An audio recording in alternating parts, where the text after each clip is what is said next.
Hello बच्चों, क्या हाल है आप सबका। I hope you all are doing very well. तो आज हम लोग अपने जेई नीट में पढ़ने वाले हैं सबसे पहला टॉपिक जो है आपका वेक्टर्स। ठीक है बच्चों, तो आइए सबसे पहले देखते हैं कि इस टॉपिक का वेटेज क्या है और ये टॉपिक कितना इंपॉर्टेंट है हमारे आईआईटी जेई नीट फिजिक्स के लिए। ठीक है बच्चों, आइए तो देखिए, जैसा कि आप सब जानते हैं कि फिजिक्स एक बहुत इंपॉर्टेंट सब्जेक्ट है। ठीक है, जेई में भी और नीट में भी। ठीक है, दोनों में अच्छे अच्छे मार्क्स रखता है ये। तो बात है कि इस सब्जेक्ट को हमको पढ़ना कैसे है। ठीक है, तो दो इंपॉर्टेंट टॉपिक्स हैं जिनमें एक तो सबसे पहले आपका आता है बेसिक मैथ्स। ठीक है, क्या आता है सबसे पहला आता है बेसिक मैथ्स और दूसरा आपका आता है वेक्टर्स। ठीक है बच्चों, देखो अब रही बात बेसिक मैथ्स की। ठीक है, तो बेसिक मैथ्स का जो वीडियोस रहेंगे जैसे कि जो नॉर्मली होते हैं डिफरेंशिएशन, ट्रिग्नोमेट्री एंड ऑल, ठीक है, वो सारे वीडियोस आपको इस टॉपिक के बाद में मिलेंगे। तो हम लोग सबसे पहले इस टॉपिक को अपने पढ़ने वाले हैं, जिसके लिए आपको केवल बेसिक ट्रिग्नोमेट्री की जरूरत है और कुछ भी नहीं। बाकी टॉपिक बहुत सिंपल है, बट ये टॉपिक इतना इंपॉर्टेंट क्यों है? देखो, फिजिक्स में सबसे मोस्ट इंपॉर्टेंट चीज होती है कैलकुलेशन। ठीक है, कैलकुलेशन पार्ट को अगर सिंपल करना है तो वेक्टर्स आना बहुत ज्यादा जरूरी है। देखो, जिसको ये टॉपिक आता है, मान के चलो उस बच्चे का जो फिजिक्स है वो बहुत ही अच्छा होगा, क्योंकि ये जो टॉपिक है ना, ये चीजों को सिंपल कर देता है। ठीक है, तो इसका देखो, एक तो ये सेपरेट टॉपिक भी है, प्लस इसका यूज आपको सिर्फ और सिर्फ कैलकुलेशन के पार्ट में मिलने वाला है। ठीक है, जहां पे सॉल्यूशन आपका एक पेज का बन सकता था, वहां पे केवल 4 लाइन का सॉल्यूशन रहेगा इसके अंदर। ठीक है बच्चों, तो आइए हम लोग इस टॉपिक की शुरुआत करते हैं, जहां पे हम लोग पढ़ने वाले हैं आज। तो इस टॉपिक का देखने वाले इंट्रोडक्शन, सेकंड आपका होगा यूनिट वेक्टर, थर्ड होगा प्रॉपर्टीज ऑफ वेक्टर, और उसके बाद में पढ़ने वाले हैं triangle law of vector addition. मतलब जितना भी वेक्टर्स टोटल है, मान के चलो ये कम से कम आपका 9 से 10% का आज हम लोग पढ़ने वाले हैं। कम से कम मिनिमम हमारी 14 से 15 लेक्चर्स सिर्फ और सिर्फ इस टॉपिक को पढ़ने में जाएंगे, जिसके अंदर आपके जेई के पीवाईक्यूज और नीट के पीवाईक्यूज इंक्लूड रहेंगे विद ऑल थियरी नोट्स। ठीक है बच्चों, तो आइए हम लोग टॉपिक को स्टार्ट करते हैं। चलिए, तो देखिए बच्चों, जितनी भी फिजिकल क्वांटिटीज फिजिक्स में है, ठीक है, जितने भी टाइप्स के फिजिकल क्वांटिटीज हमारे फिजिक्स सब्जेक्ट में है, उनको 2 ग्रुप्स में डिवाइड किया गया है। ठीक है बच्चों, उनको 2 ग्रुप्स में डिवाइड किया गया है। सबसे पहला ग्रुप होता है आपका वेक्टर्स और दूसरा आपका होता है स्केलर्स। आइए, किस में डिवाइड किया गया है? सबसे पहला ग्रुप आपका होगा वेक्टर्स और दूसरा आपका होगा स्केलर्स। ठीक है बच्चों, आप देखते हैं कि ये स्केलर्स और वेक्टर्स क्या है आपके। ठीक है, देखो, जहां कहीं भी हमको डायरेक्शन से डील करना होगा या जिस किसी भी फिजिकल क्वांटिटी को बताने के लिए डायरेक्शन का यूज किया जाएगा, वो अपना किस में आएगा? वेक्टर्स में आएगा। और जिसको बताने के लिए सिर्फ और सिर्फ मैग्नीट्यूड और यूनिट का यूज किया जाएगा, वो कहां आएगा? आपका स्केलर्स में आएगा। ठीक है, देखिए, जैसे कि जो मेरा ये है वेक्टर्स, इसके पास क्या क्या होता है? इसके पास होता है direction, okay, direction and magnitude. क्या होता है? इसके पास डायरेक्शन होता है और मैग्नीट्यूड होता है। ठीक है, बट जो हमारा स्केलर है, इसके पास डायरेक्शन नहीं होता। ठीक है, इसके पास डायरेक्शन नहीं होता। इसके पास क्या होता है? Only magnitude. क्या होता है इसके पास? ओनली मैग्नीट्यूड होता है। ठीक है बच्चों, इसके पास क्या होता है? सिर्फ और सिर्फ मैग्नीट्यूड रहता है। अब आइए देखिए, अब इन यूनिट इसके पास भी होता है। ठीक है, यूनिट इसके पास भी होता है और यूनिट इसके पास भी होता है। ठीक है, अब जैसे कि फॉर एग्जांपल मैं यहाँ पे कोई एग्जांपल लेता हूं। एग्जांपल लिया मैंने, जैसे मैं यहाँ पे लिखता हूं 50 kg, ठीक है। मैंने किसका लिया है एग्जांपल? भी स्केलर्स का लिया है। देखिए यहां पर जैसे कि ये जो 50 है, 50 मेरा क्या है? 50 है मेरा मैग्नीट्यूड, ओके। और केजी मेरा क्या है? केजी है मेरा यूनिट। अब इसी और आते हैं, जैसे मान लो मैंने एग्जांपल लिया 50 मीटर पर सेकेंड इन ईस्ट डायरेक्शन, ठीक है। 50 मीटर पर सेकेंड इन ईस्ट डायरेक्शन। अब ध्यान से देखना आप लोग कि ये मेरे पास क्या क्या है। 50 क्या हुआ मेरा? 50 मेरा बन जाएगा मैग्नीट्यूड, मीटर पर सेकेंड मेरा बन जाएगा यूनिट, और ईस्ट डायरेक्शन मेरा क्या बन जाएगा? ये मेरा बन जाएगा डायरेक्शन की। मैं डायरेक्शन भी बता रहा हूं कि वो किस ओर मूव कर रहा है। ओके बच्चों, अब देखो जिस फंक्शन के पास में या फिर जिस फिजिकल क्वांटिटी के पास में डायरेक्शन हो, मैग्नीट्यूड हो और यूनिट हो, वो मेरा क्या होता है? वो मेरा होता है वेक्टर। और जिसके पास में सिर्फ मैग्नीट्यूड और यूनिट हो, वो मेरा क्या होगा? स्केलर। ओके बच्चों, इतनी बातें आपको समझ में आ गई होंगी। अब बढ़ते हैं आगे, थोड़ा इनके एग्जांपल्स देख के लेते हैं हम लोग, ठीक है। चलिए देखिए यहां पर, जैसे कि मैं अगर इसके एग्जांपल्स की बात करता हूं तो इसमें आता है आपका वेलोसिटी, फिर आपका आता है एक्सलरेशन, ठीक है, जिनको बताने के लिए डायरेक्शन का यूज किया जाता है। एक्सलरेशन, फिर आपका आता है फोर्स, फिर मोमेंटम, इंपल्स और भी बहुत सारे फंक्शंस, ठीक है। अब देखिए स्केलर्स के एग्जांपल्स क्या बन जाएंगे आपके। स्केलर्स में आता है मास, ठीक है, लेंथ, वॉल्यूम, ठीक है, मास लेंथ वॉल्यूम। आपका आता है वर्क डन, ठीक है। और जितने भी टाइप्स के एनर्जी है सब कहां पे आते हैं? आपके स्केलर में आते हैं। फिर उसके बाद में आपका वर्क डन, एनर्जी और बहुत सारे एटसेट्रा, क्योंकि इनके कोई लिमिट ही नहीं है। फिर उसके बाद में एक फिजिकल क्वांटिटी और आती है, बट वो आपके सिलेबस में नहीं है, ठीक है। फिर भी एक बार देख के ले लो, क्योंकि कोई कोई बुक अपने बुक में इसको लिख के रखते हैं, ठीक है। वो है आपका टेंसर। टेंसर क्या होता है? देखो जब आप लोग अपने बीटेक के फर्स्ट ईयर में जाओगे तो आपको ये टेंसर के बारे में पढ़ने को मिलेगा। टेंसर वो होता है, टेंसर वो होता है जो scalar as well as behave as scalar and vector, जो स्केलर और वेक्टर दोनों का जैसा बिहेव करता है। Behave scalar as well as vector, ठीक है, ये इन दोनों के जैसा बिहेव करता है, कोई दिक्कत नहीं है। अब आइए इसके एग्जांपल्स लिख के लेते हैं। इसके एग्जांपल में क्या आता है? जैसे आपका आ गया एरिया, ठीक है, फिर आ गया आपका प्रेशर, फिर उसके बाद में क्या आ गया आपका मोमेंट ऑफ इनर्शिया एटसेट्रा।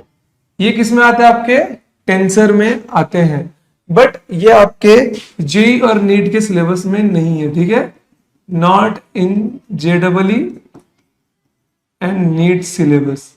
केवल इसके बारे में जान के रखो, उतना ही इनफ है, उससे ज्यादा पढ़ने की जरूरत नहीं है। हमको स्केलर भी नहीं पढ़ना, क्योंकि स्केलर में सिर्फ क्या होता है? मैग्नीट्यूड और यूनिट। जहां पे डायरेक्शन की बात होती है हमको उसके बारे में पढ़ना है, मतलब हम लोग को सिर्फ पढ़ना है वेक्टर्स के बारे में, ठीक है बच्चों। आइए बढ़ते हैं आगे, चलिए। तो आइए सबसे पहले देखते हैं कि अपना क्या होता है वेक्टर्स। अगर मैं इसको रिप्रेजेंट करना चाहूं, ठीक है, representation of vector, representation of vector. Okay बच्चों, चलिए टॉपिक को स्टार्ट करते हैं। वेट,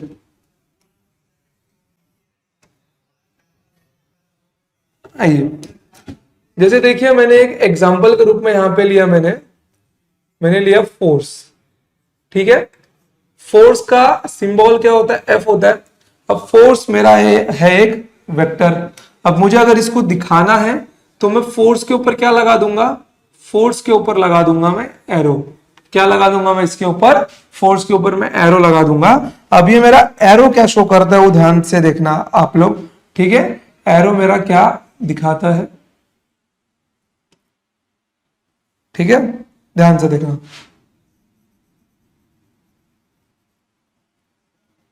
देखो एरो का ये जो पॉइंट है, ठीक है, इसको टेल बोला जाता है, और ये जो पॉइंट है इसको हेड बोला जाता है, ठीक है। टेल को बोला जाता है इसका इनिशियल पॉइंट, मतलब कि जहां से ये स्टार्ट होगा, क्या बोलते हैं इसको, टेल का बोला जाता है इनिशियल पॉइंट, इनिशियल पॉइंट। और हेड को बोला जाता है फाइनल पॉइंट। क्या बोलते हैं इसको, फाइनल पॉइंट। कोई दिक्कत नहीं है। आइए अब एक और बात देखते हैं इसके अंदर हम लोग। देखो इसका जो लेंथ है, ठीक है, इसका लेंथ शो करता है मैग्नीट्यूड को। किसको शो करता है ये, इसका लेंथ शो करता है मैग्नीट्यूड को। और इसका जो एरो है, इसका एरो शो करता है डायरेक्शन को। आई होप कि आपको इतने सारे पॉइंट्स क्लियर हो गए होंगे कि ये है आपका इनिशियल पॉइंट, ये है आपका फाइनल पॉइंट। इसका लेंथ शो करता है किसको, इसका लेंथ शो करता है मैग्नीट्यूड को, और इसका एरो शो करता है डायरेक्शन को। कोई दिक्कत नहीं है इसमें। चलिए देखिए, अभी थोड़ा मैं इसको साइड में कर दूं ताकि हमको जगह मिल जाए। आइए अब देखिए, जो मेरा वेक्टर है उसके पास दो चीजें होती हैं। एक तो होता है मैग्नीट्यूड, ठीक है, और दूसरा क्या होता है, दूसरा होता है डायरेक्शन। दूसरा क्या होता है, दूसरा होता है डायरेक्शन।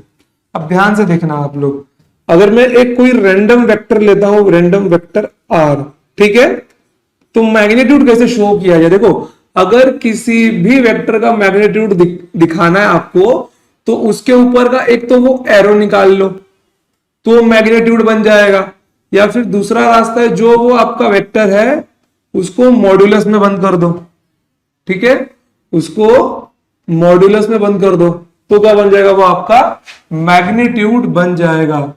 क्या बन जाएगा, वो आपका मैग्नीट्यूड बन जाएगा। वो उसका क्या होगा, मैग्नीट्यूड होगा। तो वेक्टर आर का मैग्नीट्यूड क्या होगा, मेरा आर होगा, इनटू, अब इसके पास क्या है, सिर्फ और सिर्फ डायरेक्शन है। अब देखो डायरेक्शन थोड़ा इंपॉर्टेंट है। क्यों इंपॉर्टेंट है, ध्यान से देखना। डायरेक्शन को शो किया जाता है कैप से। कोई भी वेक्टर हो उसका अगर आपको डायरेक्शन निकालना है तो आपको उसके ऊपर आर कैप लगाना पड़ेगा, और ये डिफाइन किया जाता है यूनिट वेक्टर से। किससे किया जाता है ये यूनिट वेक्टर से डिफाइन किया जाता है, ठीक है, यूनिट वेक्टर से ये डिफाइन किया जाता है। आई होप कि आपको इतनी बातें तो क्लियर हो गई होंगी, ठीक है। चलिए अब देखिए मेरा आर क्या बन जाएगा, vector r equals to r into r cap, ठीक है। तो ये इक्वेशन ध्यान में रखना, या फिर आप एक और लिख सकते हो, vector r equals to mod of r into r cap. कोई दिक्कत इसके अंदर आपको, आई होप कि आपको इसमें कोई प्रॉब्लम नहीं होगी, ये अच्छे से आपको क्लियर हो गया होगा, ठीक है बालको। चलिए तो बढ़ते हैं हम लोग अभी आगे। अब हमको सीखना है कि यूनिट वेक्टर क्या है, ठीक है, कि यूनिट वेक्टर आपका क्या है। चलिए अगले टॉपिक का नाम डालिए आप, यूनिट वेक्टर। क्या है, यूनिट वेक्टर। चलिए देखिए, मैं इसका यहां पे डेफिनेशन लिखता हूं। It is a vector, it is a vector which is having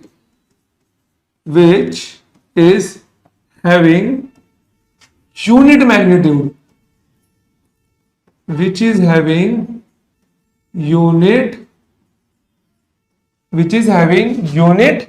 magnitude and used to defining a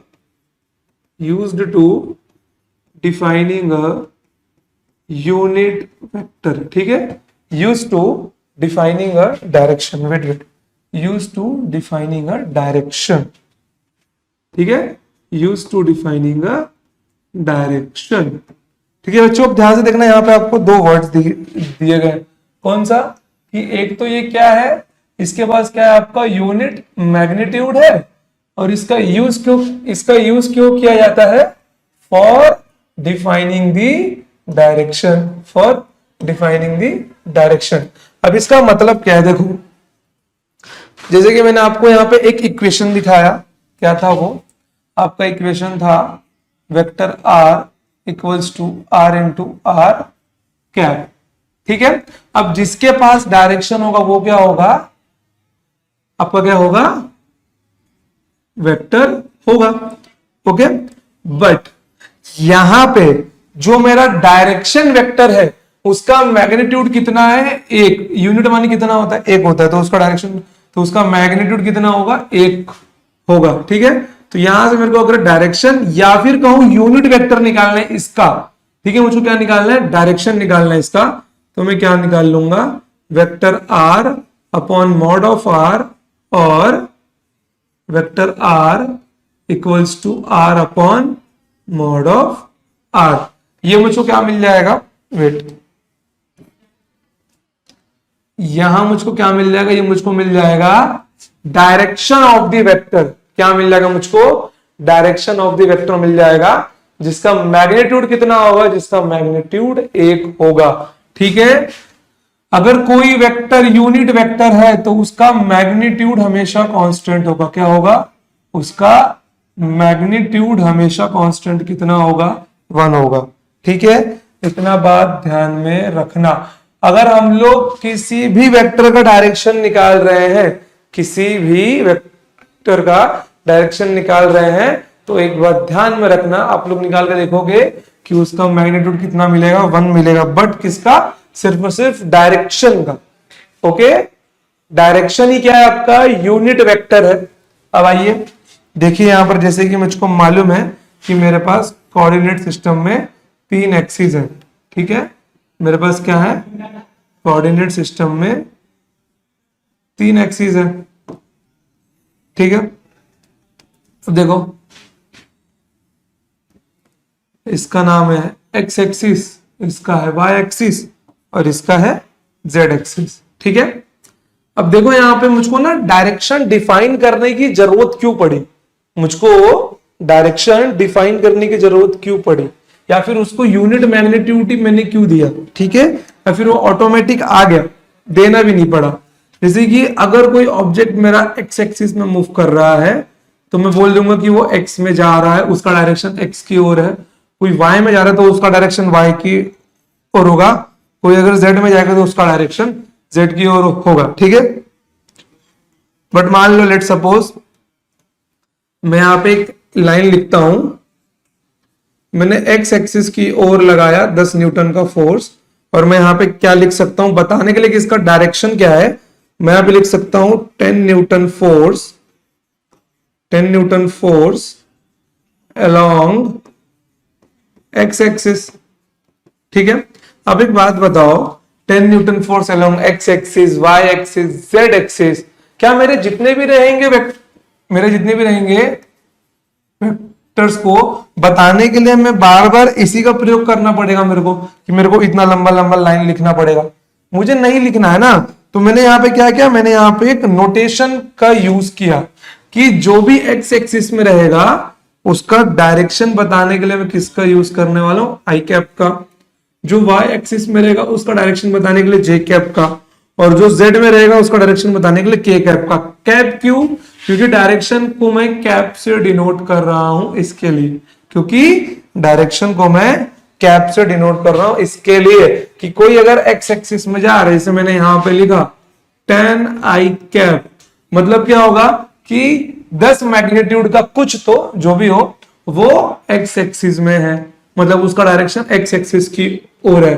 मैं अगर यहां पे लिखता हूं 20 जे कैप मीटर पर सेकेंड, तो मैं क्या बोल सकता हूं कि 20 मीटर पर सेकेंड की जो वेलोसिटी है वो वाई एक्सिस में ट्रेवल कर रही है, मतलब ऊपर की ओर है।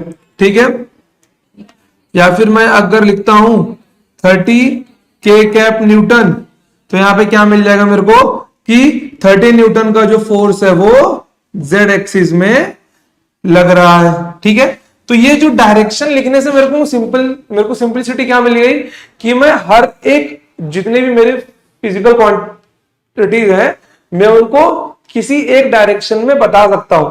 अगर आई कैप लिखा है तो मैं बता सकता हूं कि इसका 10 का मैग्नीट्यूड एक्स एक्सिस में है, जे कैप लिखा है तो वाई एक्सिस में है, के कैप लिखा है तो जेड एक्सिस में, मतलब आउट ऑफ दी प्लेन है। आई होप कि आपको ये अच्छे से समझ में आ गया होगा। देखो अब ये मेरा क्या है, ये है मेरा एक वेक्टर। ठीक है, क्योंकि अगर ये मेरा वेक्टर है तो इसके पास कुछ ना कुछ तो मैग्नीट्यूड होना बहुत जरूरी है। तो एक 1 मैग्नीट्यूड इसका कैलकुलेट करने पे आता है, आप लोग सॉल्व कर लेना कि किसी का भी यूनिट वेक्टर का मैग्नीट्यूड हमेशा क्या होता है, 1 होता है। मैं आगे आपको दिखाऊंगा।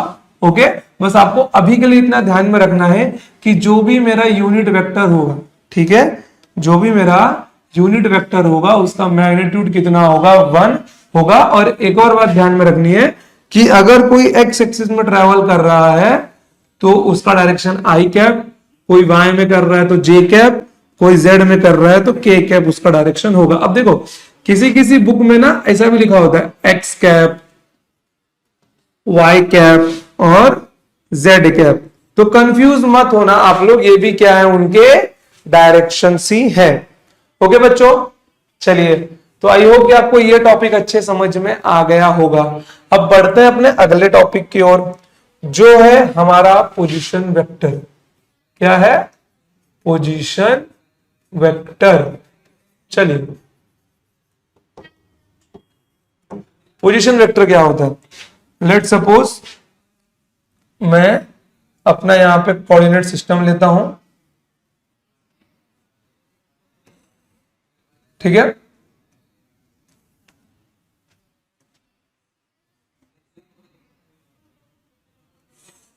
चलिए, ये है मेरा एक्स एक्सिस, ये है मेरा वाई एक्सिस और ये है मेरा जेड एक्सिस। चलिए, लेट सपोज कि मैंने स्पेस में कोई तो एक पॉइंट लिया है, छोटा सा स्मॉल सा, मैंने स्पेस में कोई तो एक छोटा सा स्मॉल सा पॉइंट लिया है, ठीक है, सेंटर से उसकी डिस्टेंस ये है ओ, ओके, ये है पॉइंट ओ और ये है पॉइंट पी, ठीक है।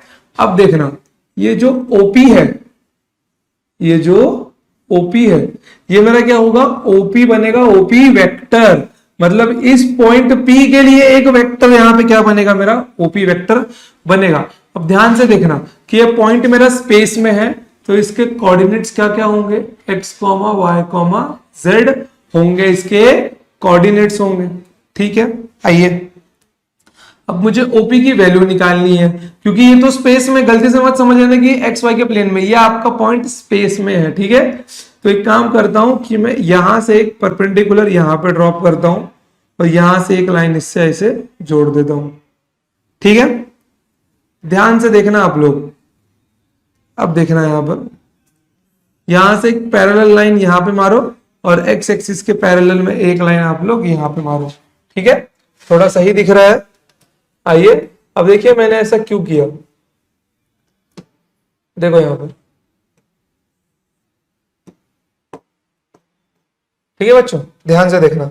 देखो, अगर मुझे ओपी का मैग्नीट्यूड निकालना है तो ओपी का मैग्नीट्यूड, जैसे मैं इसको अगर मान लेता हूं कि ये आर वेक्टर है, ठीक है, तो आर मतलब मैग्नीट्यूड ऑफ आर वेक्टर मतलब आर, मुझको कितना मिल जाता, मुझको मिल जाता x square plus Y square plus Z square, ठीक है। मतलब ओपी का लेंथ कितना मिलता कि एक्स पे कितना वैल्यू है, वाई पे कितना वैल्यू और जेड पे कितना वैल्यू है, उसके कोऑर्डिनेट्स जो रहेंगे उसको ही स्क्वायर करके ऐड करके रूट में रख दो। तो ये कहां से आया फॉर्मूला, मतलब ओपी वेक्टर का जो मैग्नीट्यूड था वो मुझे कहां से मिला, क्योंकि इन केस अगर कोई भी मैं एक पॉइंट आपको दूं और बोलूं कि इसका मैग्नीट्यूड निकाल के बताओ, जो वेक्टर है उसका लेंथ निकालो। इन शॉर्ट मैंने क्या बोला, उसका आपको मैग्नीट्यूड निकालने के लिए बोला। जब मैंने इस पॉइंट का लेंथ पूछ लिया, मतलब मैंने आपसे क्या पूछ लिया, मैंने आपसे पूछ लिया कि इसका मुझको लेंथ बताओ। अब तो लेंथ बताने के लिए सीधा सीधा मुझको यहाँ पे थोड़ा सा ज्योमेट्रिक कैलकुलेशन करना पड़ेगा। ठीक है, आइए अब देखते हैं यहां पर कि मैंने यहां पर क्या किया है। वेट, मैंने यहां पर एक परपेंडिकुलर ड्रॉप किया है और ये प्लेन सरफेस है। ठीक है, अब देखो एक्स एक्सिस, वाई एक्सिस और जेड एक्सिस आपस में कैसे होते मालूम है, परपेंडिकुलर होते हैं और वो आपस में 90 डिग्री का एंगल बनाते हैं। तो इतना ध्यान में रखना कि अगर मैं इस एक्सिस के पैरेलल में कोई लाइन खींचूं तो वो इसके क्या होगी, परपेंडिकुलर होगी। अगर मैं z एक्सिस के ऊपर कोई लाइन खींच रहा हूं x एक्सिस के पैरेलल में तो उससे क्या होगी, परपेंडिकुलर होगी। और ये जो लाइन प्लेन पर है, जैसे मैं इसको पॉइंट s मान लू, इसको a मान लेता हूं, तो जो PS है वो प्लेन पर क्या होगा, परपेंडिकुलर होगा। कौन से प्लेन पर, x और z के प्लेन पर क्या होगा, वो परपेंडिकुलर होगा। ठीक है, कोई प्रॉब्लम नहीं है। चलिए, जो z एक्सिस के पैरेलल में है उसका वैल्यू मान लो z है,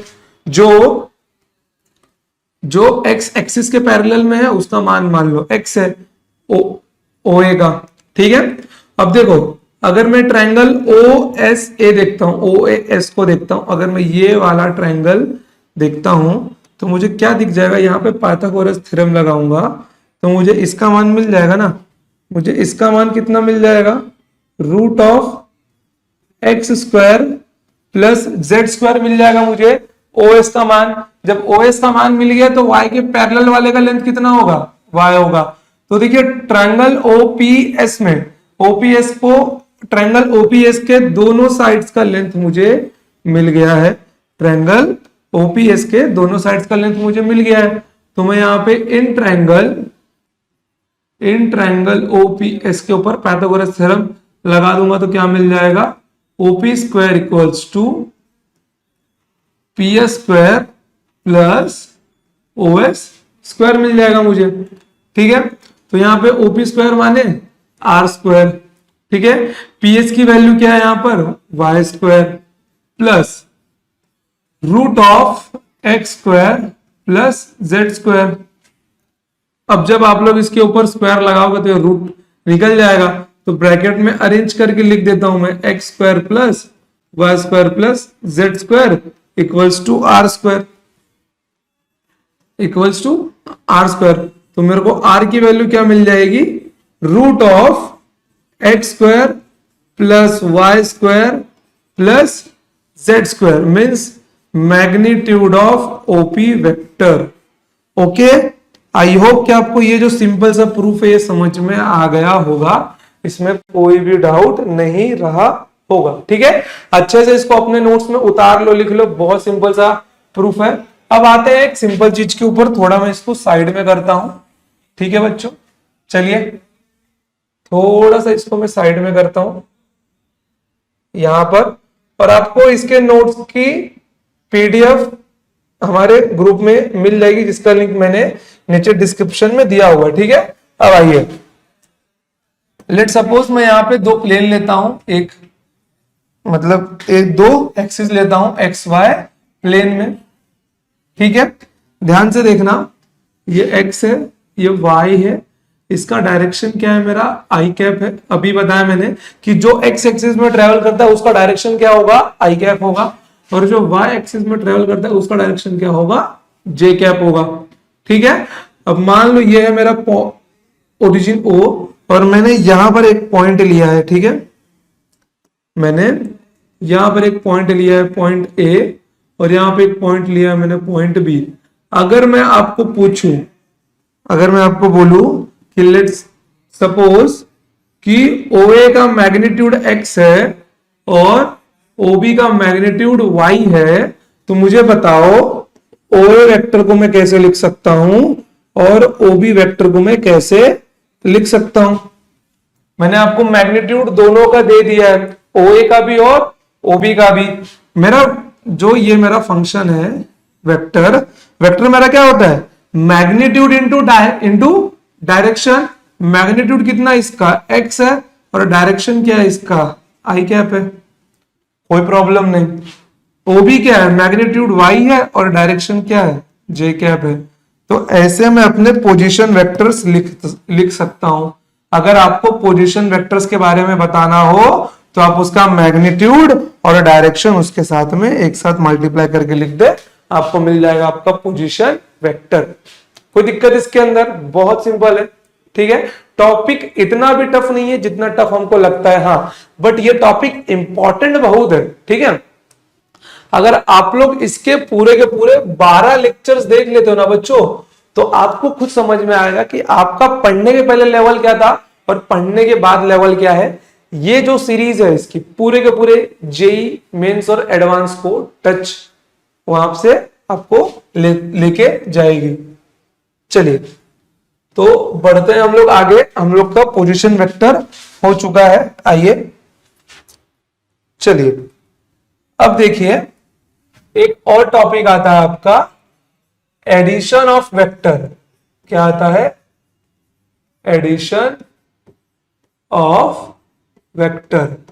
अब ये क्या है, ध्यान से देखिए। जैसे कि मानिए मैं अगर 3 वेक्टर लेता हूं, ये हो गया मेरा वेक्टर A, ठीक है, ये हो गया मेरा वेक्टर A और ये हो गया मेरा वेक्टर B और ये हो गया, ठीक है, ये हो गया मेरा वेक्टर C, ठीक है बच्चों। अब मैं बोलता हूं कि इन तीनों को ऐड करना है, कि इन तीनों को ऐड करना है और एक नया वेक्टर निकालना है, तो वो मेरा होता है resultant vector. Means r vector equals to vector A plus vector B plus vector C, ठीक है। क्या होता है वो, vector A plus vector B plus vector C, ठीक है। कोई दिक्कत है आपको, कोई दिक्कत नहीं। चलिए अब देखिए, अब ये जो R होता है ना, ये मेरा R वेक्टर होता है रिजल्टेंट। अब इसका मतलब क्या होता है, जैसे कि गेस सपोज कीजिए मैंने 3 नंबर्स लिए हैं 1 2 3, ठीक है, मैंने 3 नंबर्स लिए हैं, ठीक है बच्चों। सपोज कीजिए 3 नंबर्स लिए हैं 1 2 और 3, और अगर मैं उनको जोड़ता हूं 1 + 2 + 3 तो मुझको एक नया नंबर मिलता है, नंबर 6। तो यहां पे ये वही है कि अगर मैं vector A plus vector B plus vector C करता हूं तो मुझे एक नया वेक्टर मिलेगा, मेरा रिजल्टेंट वेक्टर, ठीक है। अब ध्यान से देखिए इस टॉपिक को पढ़ने के पहले, ठीक है, हम लोगों को 4 प्रॉपर्टीज पता होनी चाहिए, किसके बारे में, वेक्टर्स के बारे में। तो आइए सबसे पहले हम लोग उसके बारे में पढ़ के लेते हैं। तो नए टॉपिक का नाम डालिए आप लोग प्रॉपर्टीज ऑफ वेक्टर, ठीक है, properties of vector, properties of vector. चलिए तो आइए प्रॉपर्टीज ऑफ वेक्टर में जो पहला प्रॉपर्टी है आपका, जो आपका पहला प्रॉपर्टी वो क्या है, first property on shifting the vector parallelly, on shifting the vector parallelly to itself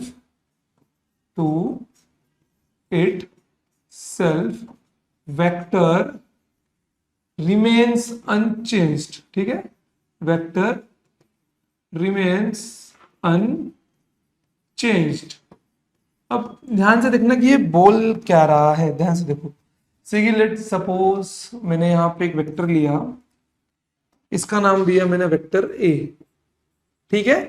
अब अगर इस वेक्टर को मैं पैरेलली शिफ्ट करता हूं, इस वेक्टर को मैं पैरेलली शिफ्ट करता हूं, देखो पैरेलली शिफ्ट करने का मतलब क्या होता है ना, एज इट इज उठा के रख दो, एज इट इज उठाकर रख दो। तो देखो मैं इसको यहां पे उठा के लेके गया, नीचे लेके जाऊं, ऊपर लेके जाऊं, इस पूरे प्लेन में कहीं भी लेके जाओ तो इसका क्या है, इसका मैग्नीट्यूड और डायरेक्शन चेंज नहीं होना चाहिए। ठीक है, इसका मैग्नीट्यूड और डायरेक्शन चेंज नहीं होना चाहिए। तो ये वेक्टर क्या होगा, ये भी मेरा क्या होगा, वेक्टर ए होगा। ये भी क्या होगा, मेरा वेक्टर ए ही होगा। मैं इसको कहीं भी उठा के रख दूं कोई प्रॉब्लम नहीं है। ये यहां रख दूं, यहां रख दूं, यहां रख दूं, कोई दिक्कत नहीं है। सबके सब क्या है, वेक्टर ए है, क्योंकि इनका डायरेक्शन अभी भी सेम है और इनका लेंथ मतलब इनका जो मैग्नीट्यूड है मतलब ये है, ये अभी भी सबका सेम है। तो ये मेरा क्या होगा, वेक्टर ए ही रहेगा। Means vector remains unchanged. Okay, vector remains unchanged. ठीक है, तो ये प्रॉपर्टी आप लोग अच्छे से याद रख लेना। ठीक है, चलिए बढ़ते हैं आगे दूसरे प्रॉपर्टी के ऊपर। दूसरा प्रॉपर्टी क्या है आपका, ध्यान से देखना। ठीक है, ऑन शिफ्टिंग द ओरिजिन। ठीक है, on shifting the origin, on shifting the origin, on shifting the origin, vector remains unchanged. Vector remains unchanged.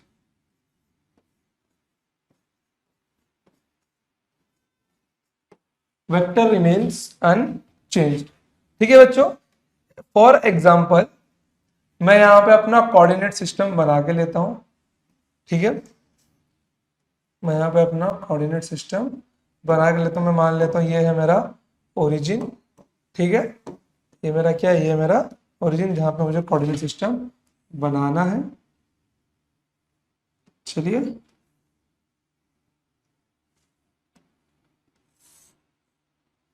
Let's suppose this is my x-axis, this is my y-axis and this is my z-axis and let मैंने यहां पे एक vector लिया, ऐसा vector. ठीक है, जिसका ये जो पॉइंट है ये क्या होगा, ठीक है, ये क्या होगा, ये होगा initial point x, y, z और ये होगा x1, y1, z1। ठीक है, क्या होगा, x1, y1, z1। अब ध्यान से देखना आप लोग यहां पर कि अगर, ठीक है, कि अगर मैं अपने ओरिजिन को शिफ्ट करूं तो वेक्टर का डायरेक्शन बदल रहा है, वेक्टर का मैग्नीट्यूड बदल रहा है, नहीं बदल रहा है। सिर्फ क्या चेंज होगा, सिर्फ चेंज होगा वेक्टर का, क्या होगा, सिर्फ इसके कोऑर्डिनेट्स चेंज होंगे, सिर्फ इसके कोऑर्डिनेट्स बदलेंगे ओरिजिन के रिस्पेक्ट में, लेकिन ये चेंज नहीं होगा। क्या होगा, ये चेंज होगा। जैसे मान लो ये वेक्टर है आपका, ठीक है, ओरिजिन से कुछ तो इसका रहेगा पॉइंट, बट जब मैं इसको शिफ्ट करूंगा ना, बट जब मैं ओरिजिन को मूव करूंगा इसका डायरेक्शन और मैग्नीट्यूड इतना ही रहेगा। सिर्फ क्या होगा, कोऑर्डिनेट्स बदलेंगे, ये नहीं बदलेगा, चाहे आप कहीं भी लेके चले जाओ, ये नहीं बदलने वाला है। ठीक है बच्चों, यहां तक कोई डाउट आपको? ओके, क्लियर हुआ सेकंड पॉइंट एकदम। On shifting the origin, on shifting the origin vector remains unchanged, vector remains unchanged. ठीक है, वेक्टर रिमेन्स अनचेंज्ड, कोई प्रॉब्लम नहीं है। चलते हैं तीसरे प्रॉपर्टी पर। तीसरा प्रॉपर्टी क्या है इसका, तीसरा प्रॉपर्टी क्या है, on rotating the coordinate axis, on rotating the coordinate axis, on rotating the coordinate axis, vector remains unchanged, vector remains unchanged। ठीक है, कोऑर्डिनेट एक्सिस को रोटेट करने पर भी वेक्टर में कोई बदलाव नहीं आने वाला है। सेम एग्जांपल लेता हूं, ये वाला वेक्टर बट ये नेक्स्ट स्लाइड पे जाएगा नहीं, कोई दिक्कत नहीं है। चलिए हम लोग यहाँ पर बना के लेते हैं अपना फिर से।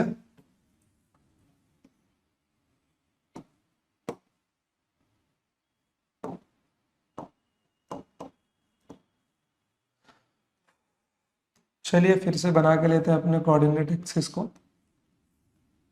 ओके, लीजिए ध्यान से देखना आप लोग, ठीक है। ये मेरा क्या हो गया, x हो गया, ये y हो गया और ये z हो गया। तो लेट यहाँ पे मेरा क्या एक वेक्टर a है, इसके भी ये इनिशियल पॉइंट होगा और ये इसका फाइनल पॉइंट होगा, ठीक है। यहाँ पर इसके कुछ तो कोऑर्डिनेट्स होंगे। कोऑर्डिनेट्स क्या क्या बन सकते हैं, x comma y comma z, और कोऑर्डिनेट क्या बन सकते हैं x1 comma y1 comma z1। ठीक है बच्चों, यहाँ तक कोई डाउट आपको नहीं है? चाहिए तो थोड़ा सा हम लोग इसको बड़ा, थोड़ा सा इसको हम लोग बड़ा किए लेते हैं। चलिए इतना ठीक है, प्रॉपर है। आइए अब देखिए, अगर मैं कोऑर्डिनेट एक्सिस को रोटेट भी करूंगा तो भी कोई फर्क नहीं पड़ने वाला है। देखिए ध्यान से, अगर मैं रोटेट भी कर दूंगा ना तो भी इसका डायरेक्शन और मैग्नीट्यूड नहीं बदलेगा, सिर्फ क्या बदलेगा, इसका कोऑर्डिनेट्स बदलेंगे और मैग्नीट्यूड और डायरेक्शन इसके एज इट इज वही रहेंगे जो पहले थे, ठीक है। मतलब कि अगर इसके y एक्सिस को रोटेट कर दूं, ठीक है, इसके y एक्सिस को रोटेट कर दो, x एक्सिस को रोटेट कर दो, या फिर इसके z एक्सिस को रोटेट कर दो, कुछ फर्क पड़ने वाला है नहीं। On the rotation of coordinate axis, on the rotation of coordinate axis, vector remains unchanged, vector remains unchanged.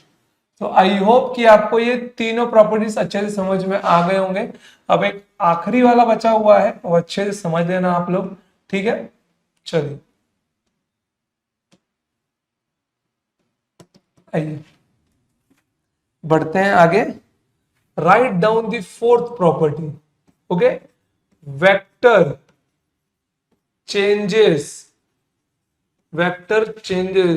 Only if vector rotate itself, only if vector rotate itself। Vector तभी चेंज होता है जब वेक्टर को खुद rotate किया जाए। जैसे कि मान लो ये है मेरा वेक्टर, ये है मेरा वेक्टर ए, और रोटेशन का मतलब होता है एंगल चेंज करना।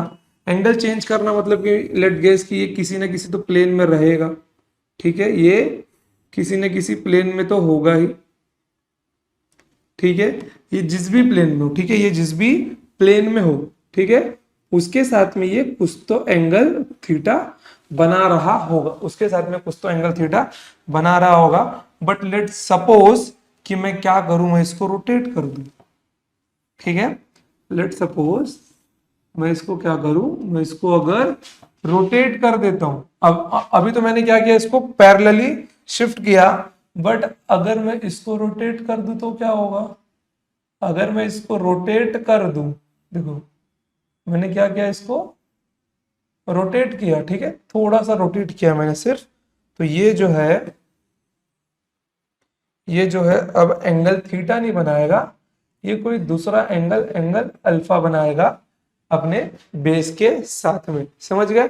On the rotation of vector changes itself. अगर वेक्टर को मैं रोटेट कर रहा हूं तो वेक्टर अपने आप को चेंज कर लेगा। Vector changes only if vector rotates itself. कोई डाउट आपको इसके अंदर? कोई डाउट नहीं है। मतलब क्या हुआ इसका, देखिए फाइनली कि वेक्टर मेरा ए ऐसा था, ठीक है, अगर उसको रोटेट किया जाए या फिर उसका एंगल चेंज किया जाए तो वो वेक्टर ए नहीं होगा, ठीक है, क्या होगा, वो वेक्टर ए नहीं होगा, ये कोई दूसरा वेक्टर बी बन जाएगा, ठीक है। ये ए वेक्टर है, थोड़ा रोटेट करने पे अब ये वेक्टर क्या बन गया, वेक्टर मेरा बी बन गया है। क्योंकि वेक्टर देखो मेरा किस पे डिपेंड करता है, वेक्टर मेरा डिपेंड करता है मैग्नीट्यूड पे और डायरेक्शन पे, ठीक है। मैग्नीट्यूड बदला तो भी वेक्टर चेंज, डायरेक्शन बदला तो भी वेक्टर चेंज। तो यहां पे मेरा वेक्टर चेंज किस पे हुआ है, डायरेक्शन बदलने पे चेंज हुआ है। ठीक है, यहां पे मेरा वेक्टर चेंज किस पे हुआ है, डायरेक्शन बदलने पे चेंज हुआ है। डायरेक्शन बदलने का मतलब है कि सीधा बेस के साथ में उसका एंगल चेंज कर दो, वो चेंज हो जाएगा। ठीक है बच्चों, इसमें कोई डाउट नहीं। अब बढ़ते हैं अपने अगले टॉपिक के ऊपर, जो अपना क्या है, एडिशन ऑफ वेक्टर। अब ध्यान से देखना, आप में से कितने महानुभाव लोग बोल रहे होंगे सर एक काम करिए कि vector r equals to vector A plus vector b plus vector c तो है ही, बट मेरी इच्छा है कि मैं vector b plus vector c plus vector a करूं। ठीक है, फिर कोई उठ के बोलेगा नहीं सर मुझको सबसे पहले वेक्टर सी जोड़ना है, फिर उसके बाद में वेक्टर ए जोड़ना है, फिर वेक्टर बी जोड़ना है, फिर कोई उठ के बोलेगा नहीं सर मुझे बी ए सी जोड़ना है, वेक्टर बी जोड़ना है, फिर वेक्टर ए जोड़ना है, फिर वेक्टर सी जोड़ना है। तो भी क्या रिजल्टेंट आर वेक्टर ही मिलने वाला है। मतलब रिजल्टेंट वेक्टर जो मिलेगा इन सारे कॉम्बिनेशन में, वो जो एक वेक्टर मिलेगा, क्योंकि देखो मैं अगर 1 2 3 में इन सबको जोड़ूंगा तो भी 6 आएगा, 3 + 2 + 1 जोड़ूंगा तो भी 6 आएगा, 1 + 3 + 2 जोड़ूंगा तो भी 6 आएगा। मतलब मेरा जो मैग्नीट्यूड है वो तो कांस्टेंट है, बट इन इसके केस में क्या होगा, इसके केस में क्या होगा, इसके केस में क्या होगा, उसका मैग्नीट्यूड भी वही रहेगा और डायरेक्शन भी वही रहेगा। मतलब तुम किसी भी फॉर्मेशन में जोड़ लो वो बदलने वाला है नहीं। समझ गए, तुम लोग किसी भी फॉर्मेशन में जोड़ लो वो बदलेगा ही नहीं, रिजल्टेंट का डायरेक्शन भी वही होगा और मैग्नीट्यूड भी वही होगा। तो हम लोग अभी इस जो यहाँ पे एबीसी दिए हुए ना, इन सबको अलग अलग फॉर्म में जोड़ के देखेंगे और देखेंगे कि क्या रिजल्टेंट का डायरेक्शन वही मिल रहा है जो मिलना चाहिए सब में सेम। चलिए आइए, तो मैं अपने 3 वेक्टर्स यहां पे ड्रॉ किए लेता हूं। ठीक है, ये हो गया मेरा वेक्टर ए, ये हो गया मेरा वेक्टर ए। इसका थोड़ा मैग्नीट्यूड छोटा लेता हूं। ठीक है, ये मेरा हो गया वेक्टर बी और वेक्टर सी को सीधा ले लेता हूं। ठीक है, ये हो गया मेरा वेक्टर सी। चलिए, तो मेरे यहां पे केसेस क्या क्या बन गए थे, ध्यान से देखिए। सबसे पहले vector r, okay, vector r equals to vector A plus vector b plus vector सी।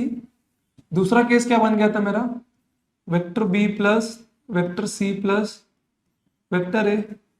तीसरा केस क्या बन गया था, vector c plus vector b plus vector a. फिर क्या बन गया था, बी ए सी वाला ना, वेक्टर बी प्लस वेक्टर ए प्लस वेक्टर सी। तो इसमें से हम लोग 3 केसेस जोड़ के देखते हैं, बाकी चौथा वाला या फिर जितने केसेस बनते हैं वो आप लोग लगा लेना। ठीक है, कोई प्रॉब्लम नहीं है इसके अंदर। चलिए,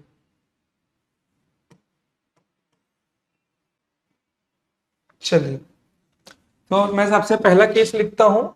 सबसे पहला वाला केस क्या है, resultant vector equals to vector A plus vector b plus vector c. अब ध्यान से देखना वेक्टर्स को जोड़ते कैसे हैं, वेक्टर्स को जोड़ते कैसे हैं। देखो जो भी मेरा पहला वेक्टर लिखा हो, ठीक है, उस वेक्टर को उठाओ। ठीक है, उस वेक्टर को उठाओ।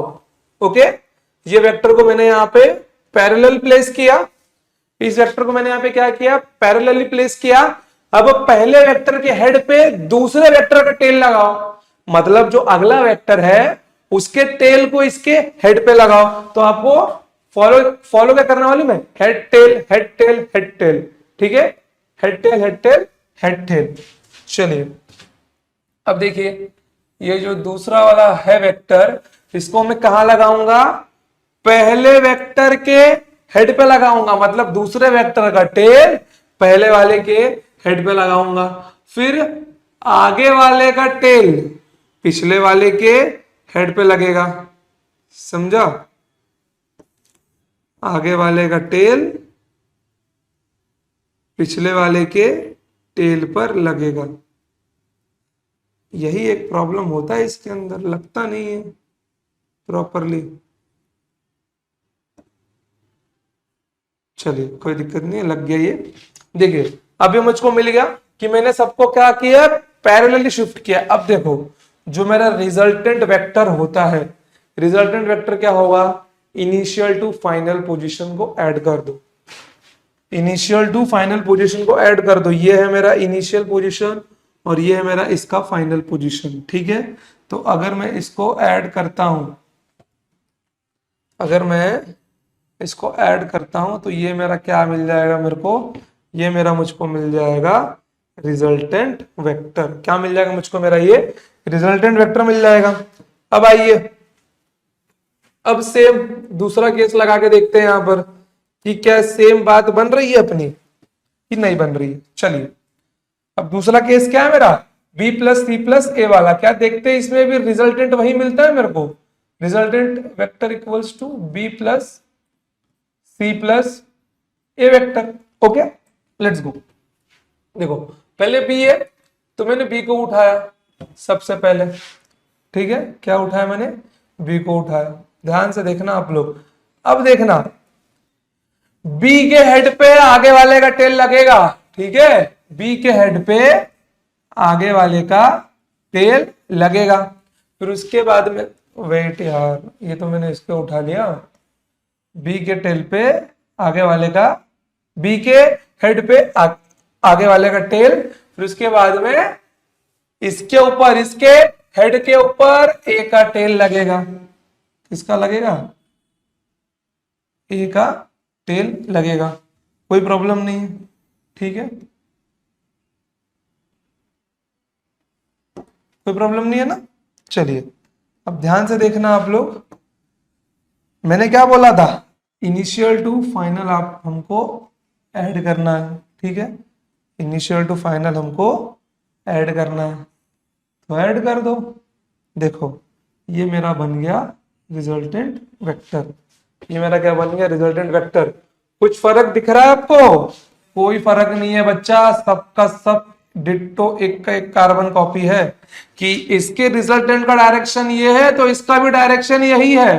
ठीक है, मैग्नीट्यूड भी वही होगा। ठीक है, आ जाओ। अब देखो आप लोग,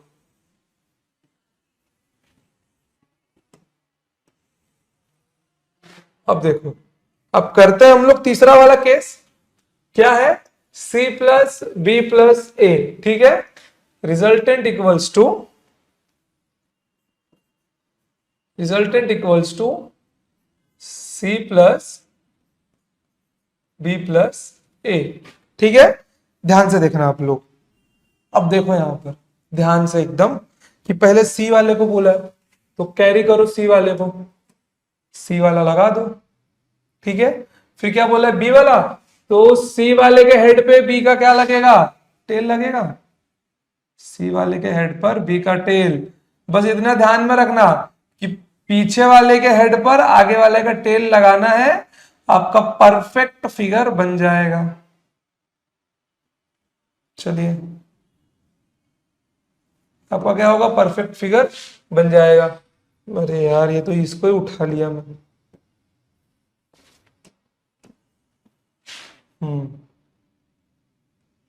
चलो फिर उसके बाद में क्या है मेरा, वेक्टर ए। अब आओ वेक्टर ए को उठा लो। अब ध्यान से देखो एकदम आंखें खोल के, ये मेरा इनिशियल पॉइंट, ये मेरा फाइनल पॉइंट, जोड़ दो। देख रहे हो कुछ फर्क दिख रहा है आपको, कुछ फर्क दिख रहा है बच्चों? कुछ फर्क नहीं है यहाँ पर, कुछ भी फर्क नहीं। जैसा यहाँ पर है वैसे यहाँ पर है, वैसा यहाँ पर है। मतलब जो मेरा आर वेक्टर है वही मैग्नीट्यूड, वही डायरेक्शन, वही सेम वेक्टर। समझ गए आप लोग? कोई डाउट आपको इसके अंदर? कोई डाउट नहीं है, क्लियर एकदम। ठीक है, कि एडिशन ऑफ वेक्टर में हम लोग वेक्टर को कैसे भी जोड़े, ऐसे ही बनेगा। अब देखो, आपने जाने अनजाने में पॉलीगन लॉ ऑफ वेक्टर पढ़ लिया।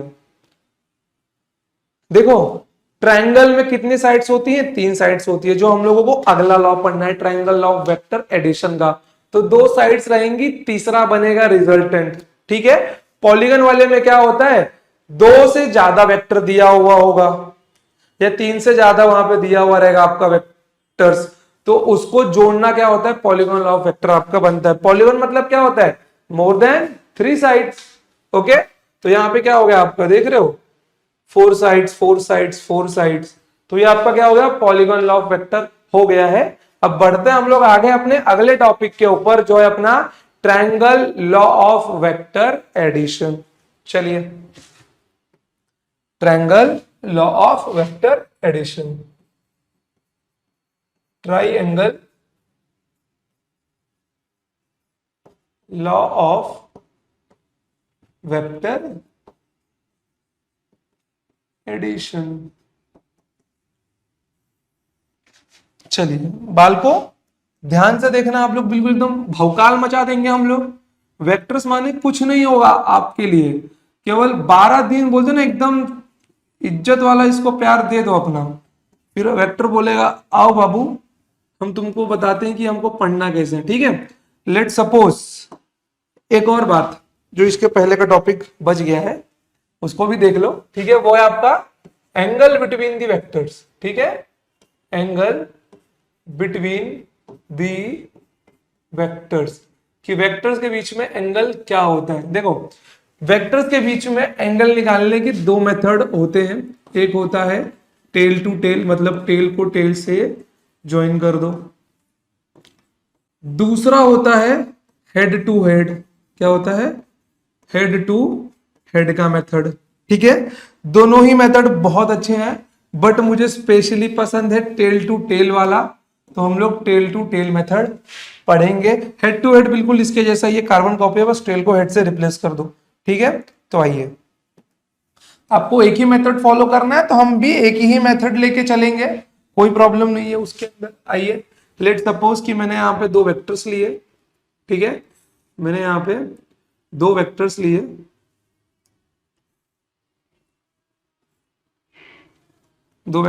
मैंने। ई है हमारा वेक्टर ए और ई है हमारा वेक्टर बी। ठीक है, मैंने क्या बोला, टेल टू टेल वेक्टर को जोड़ना है। कैसे जोड़ना है, टेल टू टेल वेक्टर को जोड़ना है, तो मैंने इसके टेल से इसके टेल को जोड़ दिया, मैंने इसके टेल से इसके टेल को जोड़ दिया। ठीक है, अब देखो आप लोग कि यहां पे थोड़ा सेंटर में ले ले इसको। देखो, यहां पे आपका एंगल बन रहा है थीटा। ठीक है, कितना बन रहा है एंगल, थीटा बन रहा है। आपको पता होगा ना कि एक टोटल एंगल कितना होता है आपका, 360 डिग्री, या फिर उसको हम लोग 2 पाई बोलते हैं। कितना बोलते हैं, 2 पाई बोलते हैं, और पाई मेरा होता है 180 डिग्री के बराबर। ठीक है बच्चों, चलिए, तो यहां पर देखो ये थीटा है, तो ये टोटल एंगल आपका कितना बन जाएगा, ये टोटल एंगल आपका कितना बन जाएगा, ये टोटल एंगल बन जाएगा 2 पाई माइनस थीटा। कितना बन जाएगा, 2 पाई माइनस थीटा बन जाएगा। अब देखो, अब मुझे 2 एंगल मिले हैं, अब इन दोनों में से कौन सा एंगल मेरा राइट है वो भी देखना बहुत ज्यादा जरूरी है। तो देखो, दोनों के दोनों एंगल राइट है आपके, बट आपको देखना है कि आपका क्वेश्चन किस किस टाइप का है। अगर आपका क्वेश्चन सिंगल चॉइस करेक्ट है, ठीक है, अगर आपका जो क्वेश्चन है वो सिंगल चॉइस करेक्ट वाला है, अगर आपका क्वेश्चन, वेट ये क्या हो रहा है, अगर आपका क्वेश्चन सिंगल चॉइस करेक्ट वाला है तो आपको जो एंगल लेना है वो लेना है स्मॉलर वन। ठीक है, कौन सा लेना है, स्मॉलर लेना है, मतलब आपका एंगल क्या होगा, थीटा होगा। बट अगर आपका ऑप्शन मल्टी चॉइस करेक्ट वाला है, मतलब देखो क्वेश्चन 2 टाइप के होते हैं, एक क्वेश्चन दिया है 4 ऑप्शन, एक ऑप्शन उसका आंसर रहेगा, तो उसमें आपको छोटा वाला एंगल प्रीफर करना है। बट अगर आपको क्वेश्चन उस टाइप का मिला है जिसमें कि ऑप्शन 2 या 2 से ज्यादा राइट हो सकते हैं, मतलब मल्टी ऑप्शन करेक्ट वाला है, अगर मल्टी ऑप्शन करेक्ट वाला क्वेश्चन है, तो आपको उसमें कौन से लेने हैं, बोथ एंगल्स को इंक्लूड करना है। आपको दोनों के दोनों एंगल्स को इंक्लूड करना है, 2 पाई और 2 पाई माइनस थीटा दोनों को इंक्लूड करना है। ठीक है बच्चों, 2 मिनट। अरे यार ये भी मिट गया, वेट। तो आपको क्या करना है, आपको चलिए कोई नहीं, लग रहा है स्क्रीन पूरा हिल जाएगा अपना। आइए देखिए, देखिए यहां पर अगर आपका क्वेश्चन सिंगल चॉइस कट, मतलब अगर नीट है या जेई मेंस का टाइप है, तो उसमें क्या करना है, आपको थीटा लेना है। बट अगर एडवांस में जाते हो या फिर जिस क्वेश्चन में 2 या 2 से ज्यादा ऑप्शंस राइट हो, वहां पे आपको थीटा भी लेना, 2 पाई माइनस थीटा भी लेना होगा। चलिए, तो ये टॉपिक आपका हो गया कंप्लीट। अब बढ़ते हैं हम लोग आगे। चलिए, अब आते हैं triangle law of vector addition के ऊपर। ठीक है बच्चों, चलिए, तो लेट सपोज मैंने 2 वेक्टर लिया यहां पर, ये है मेरा वेक्टर ए, ठीक है, ये क्या है, ये है मेरा वेक्टर ए, और ये है मेरा वेक्टर वेक्टर बी। कोई प्रॉब्लम इसके अंदर, कोई प्रॉब्लम नहीं है। चलिए, अब ध्यान से देखना आप लोग कि इसके बीच में एंगल कितना होगा, ये मेरा एंगल होगा एंगल थीटा। ठीक है, ये मेरा क्या होगा, ये मेरा एंगल थीटा होगा। अब देखो,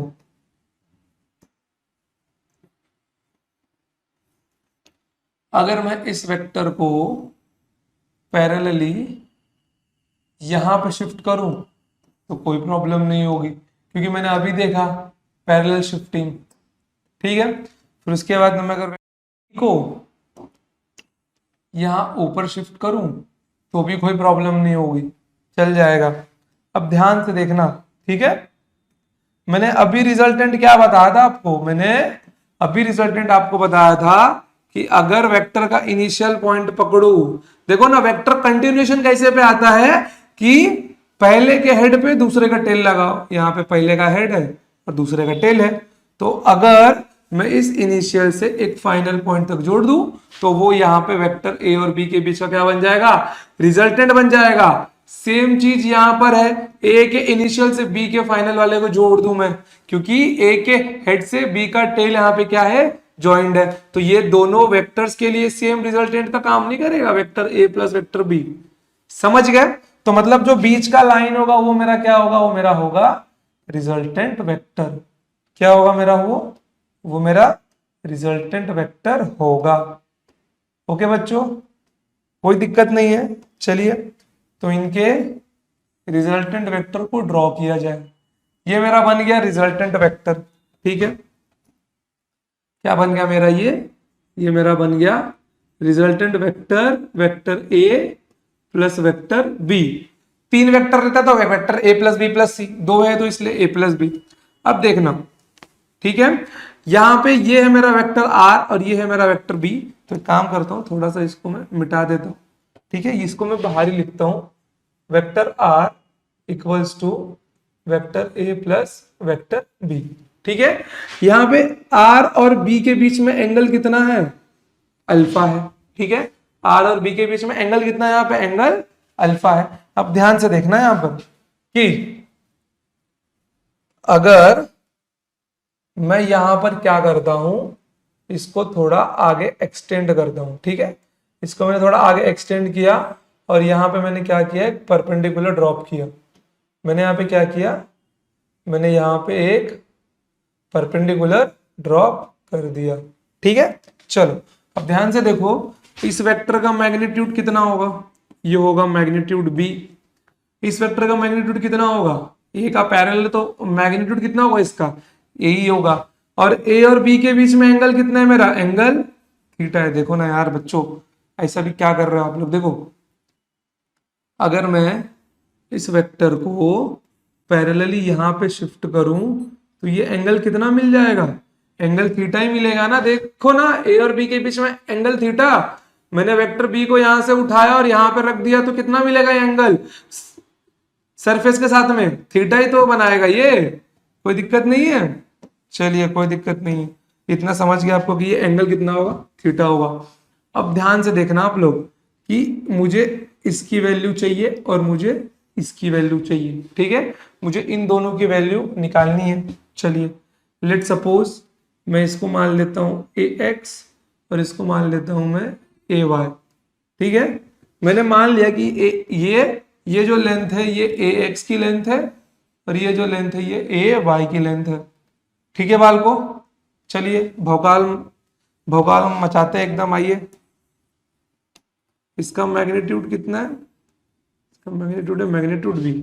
चलिए अगर मैं यहाँ पे cos थीटा लगाता हूं क्योंकि यहाँ पे 90 डिग्री का एंगल बन रहा है ना, मैं यहाँ पे एक काम करता हूँ cos थीटा लगाता हूँ, क्या मिल जाएगा मेरे को, एडजेसेंट अपॉन हाइपोटेनियस, मतलब ax अपॉन a।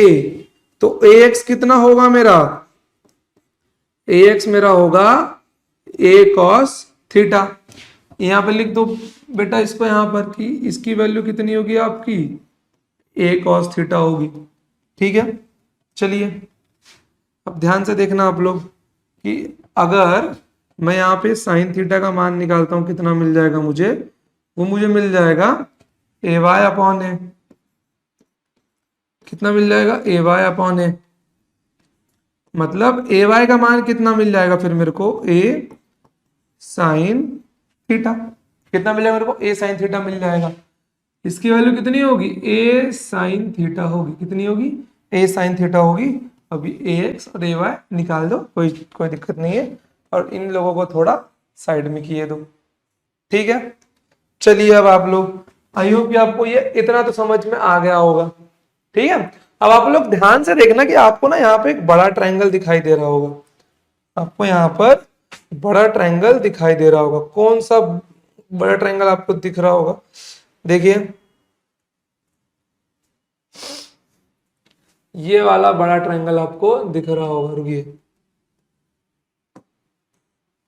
थोड़ा, ये देखो ये वाला बड़ा ट्रायंगल आपको दिख रहा है, ये जो बड़ा ट्रायंगल है ना, अब इसको मुझे बाहर निकालना है, ठीक है, इस बड़े ट्रायंगल को मुझे बाहर निकालना है। तो आइए, मतलब ये तो मेरा प्रॉपर राइट एंगल ट्रायंगल जैसा ही है, ये और ये वाला, तो मैं एक राइट एंगल ट्रायंगल अपना बाहर निकाल लेता हूं,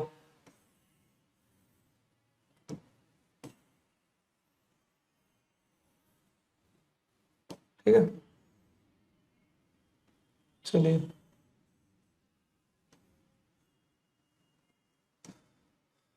मैंने यहाँ पे एक राइट एंगल ट्रायंगल बाहर निकाल लिया, ठीक है। चलो अब ध्यान से देखना आप लोग कि इसका तो मैग्नीट्यूड आर है, ये अगर रिजल्टेंट आर है तो इसका मैग्नीट्यूड कितना है, आर है। ये अल्फा है, इसकी वैल्यू कितनी है, ए साइन थीटा है, इसका मैग्नीट्यूड बी, और ये ए कॉस थीटा, तो ये क्या बन जाएगा मेरा, बी प्लस ए कॉस थीटा, बी प्लस ए कॉस थीटा बन जाएगा। अब अगर मुझे यहाँ पे आर की वैल्यू चाहिए तो सबको पता है कि मैं यहाँ पे पाइथागोरस थ्योरम लगाऊंगा, इस ट्रायंगल पे क्या बन जाएगा, R square equals to A sine theta the whole square plus B plus A cos theta whole square. यहां पे कितना मिल जाएगा मेरे को, A square sine square theta plus B square, देखो ना इसको एक्स और वाई समझ लो और इसको एक्सपांड करो आप लोग, X square plus Y square plus 2xy, तो यहाँ पे क्या बन जाएगा, B square plus A square cos square theta plus 2ab cos theta, कोई दिक्कत नहीं है। चलिए अब यहां पे देखो, अच्छे से देखना, इस टर्म को और इस टर्म को साथ में ले लो, साथ में लेने की जगह मैं इनका रंग ही चेंज कर दूं ताकि आपको दिखाई दे जाए, ठीक है। बाकी आपको इसके नोट्स की पीडीएफ मिल जाएगी, कोई दिक्कत नहीं है। चलिए अब अगर मैं इनको साथ में लेता हूं तो मैं यहां से ए स्क्वायर कॉमन निकाल सकता हूं, तो sine square theta plus cos square theta plus B square plus 2ab cos theta. कोई दिक्कत यहां पे? कोई दिक्कत नहीं है। चलिए, इसकी वैल्यू कितनी होती है? 1 होती है, तो यह बन जाएगा आपका A square plus B square plus 2ab cos theta, और ये आपका बन जाएगा आर स्क्वायर। तो आर का मैग्नीट्यूड कितना मिल जाएगा आपको? Root of A square plus B square plus 2ab cos theta. कितना मिल गया? आर का मैग्नीट्यूड आपको R equals to root of A square plus B square plus 2ab cos theta. Okay बच्चों, तो आई होप कि आपको इस डेरिवेशन तक अच्छे से समझ में आ गया होगा। कोई दिक्कत, कोई परेशानी? देखो, अगर कुछ भी डाउट हो ना तो कमेंट सेक्शन में पूछ लेना आप लोग, मैं आपको वहां पे बता दूंगा। ठीक है बच्चों, चलिए अब बढ़ते हैं थोड़ा सा आगे। एक पॉइंट और हम लोग कि अब हमको आर तो मिल गया। अब देखो, आर निकालने का जरूरत क्या था मालूम है?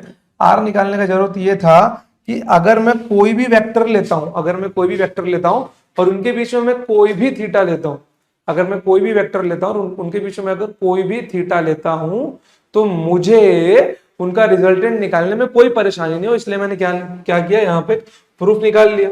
ठीक है, अब ध्यान से देखना आप लोग, यहाँ पे हम लोग एक चीज और निकालेंगे। मैं अगर यहाँ से 10 अल्फा निकालना चाहूं तो क्या मिल जाएगा मुझे? 10 अल्फा क्या मिल जाएगा मुझे? Opposite upon adjacent means a sine theta divided by b plus A cos theta. तो यहां से अल्फा क्या मिल जाएगा मुझे? 10 inverse of a sine theta divided by b plus A cos theta. ठीक है, अब देखो जो अल्फा मिला ये मुझको क्या बताएगा? ये मुझको बताएगा आर का डायरेक्शन। क्या बताएगा मुझको? ये आर का डायरेक्शन बताएगा। अभी मेरा आर का डायरेक्शन कैसे बताएगा? लेट सपोज इनकेस मैं यहाँ पे कोई रैंडम वेक्टर लेता हूं और बोलता हूं बच्चों मुझे इसका आप लोग डायरेक्शन बताओ, तो आप लोग ऐसे ही इसका डायरेक्शन नहीं बता पाओगे ना, क्योंकि ये ना तो एक्स में है, ना तो वाई में है, ना तो जेड में है, ये कहीं बीच में एक्स और वाई के बीच में है ये।